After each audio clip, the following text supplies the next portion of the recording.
All right, let's talk about earning a doctorate. You know, for a lot of people, it feels like the ultimate academic mountain to climb.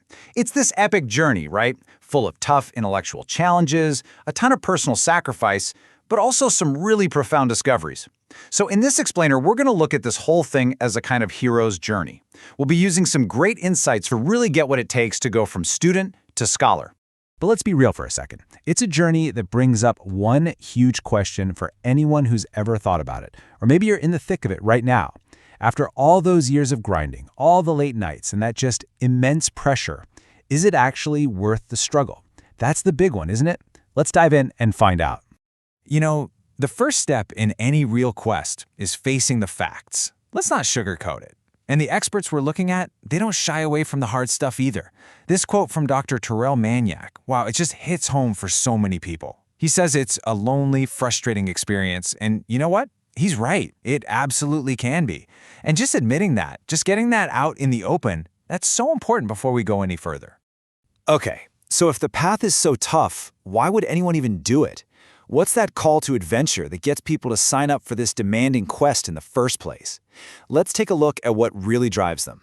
Well, it turns out the reasons are pretty much as different as the people themselves. I mean, for some, it's all about deep personal growth, totally rewiring how you think. For others, it's this really noble goal of adding something new to their field, making a real contribution to society. And yeah, let's not forget the practical stuff. Things like financial freedom, just that pure intellectual rush. And of course, better job opportunities. Those are huge motivators too. I absolutely love this quote because it just perfectly captures what real intellectual curiosity is all about. So Professor Mujtaba talks about finishing his bachelor's degree and feeling like he had to start kindergarten all over again. I mean, think about that. It had nothing to do with ego. It was this deep, genuine yearning for more knowledge. It's that classic feeling, right? The more you learn, the more you see how much you don't know. And that feeling, well, that's the real call to adventure. All right, so you've answered the call. Now what? Well, now the real trials begin. So in this next part, we're going to talk about how to navigate that super challenging landscape, both intellectually and just as important, psychologically, of the whole doctoral journey. And listen, the stakes here are incredibly high. This number is, well, it's pretty sobering, but it shows you just how tough this road really is. Research shows that somewhere between 40 and 60%, yeah, you heard that right, of students who start a doctoral program never actually finish. That's a huge number, and it really underscores just how serious the challenges ahead are. So, what's the deal? Why is it so hard? Well, it's like you're fighting a battle on two different fronts at the same time. On one hand, you've got the intellectual challenge. You have to make this massive shift from just being a consumer of knowledge, reading books and papers, to becoming a producer of brand new original research. That's huge. But then there's the other front, the psychological one, and that's just as tough. We're talking about dealing with boredom, serious frustration, and that deep loneliness that can really set in.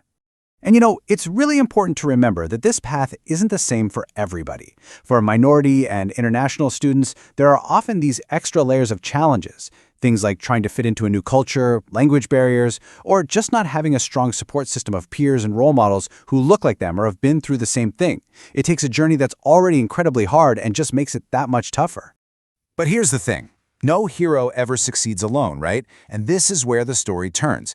It's all about finding your guides. Your mentors, your support systems, they are absolutely the key to getting through this. They make sure you don't have to walk that path all by yourself. So one of the best kinds of guides you can find is someone called a pracademician. It's kind of a cool word, right? Basically, it's someone who's not just buried in academic theory, they've also got tons of practical, real-world experience. They can speak both languages, the academic speak and the language of the real world, and they help you connect the dots, which makes all the work you're doing feel so much more relevant and impactful. And speaking of guides, the very book we're pulling from for this explainer is set up to be exactly that. Dr. Tamara Terry actually calls it an ace in the hole, like your secret weapon or your roadmap for the whole journey. And that's the key takeaway here. Guidance can come from anywhere. It can be your professors, your friends, and yeah, it can even be a really, really good book. So what does all this guidance really boil down to? Well, it's a pretty simple three-part strategy. First up is attitude. You have to build up what's called self-efficacy, which is really just a powerful, genuine belief that you can actually do this. Second is drive. You've got to tap back into what got you started in the first place, that natural curiosity, that internal motivation. And finally, number 3 is strategy. This is the practical stuff, getting really good at time management and making a real effort to build a strong support network around you. And so we get to the end of the quest. After all those trials, all that hard work, what's the prize at the end? What's the ultimate reward for the people who actually make it to the finish line? Well, for one thing, there are definitely some tangible rewards. I mean, let's talk money. Having a doctorate gives you a pretty significant financial boost over your lifetime. It just opens up doors to higher-level jobs and, you guessed it, a lot more earning potential. But look, it's not all about the paycheck. Not even close.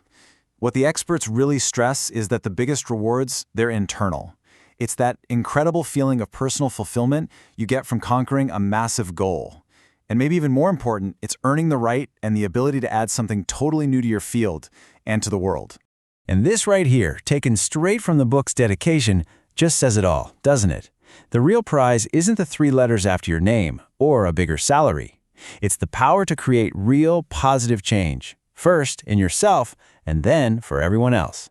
It's about becoming someone who both protects and creates wisdom.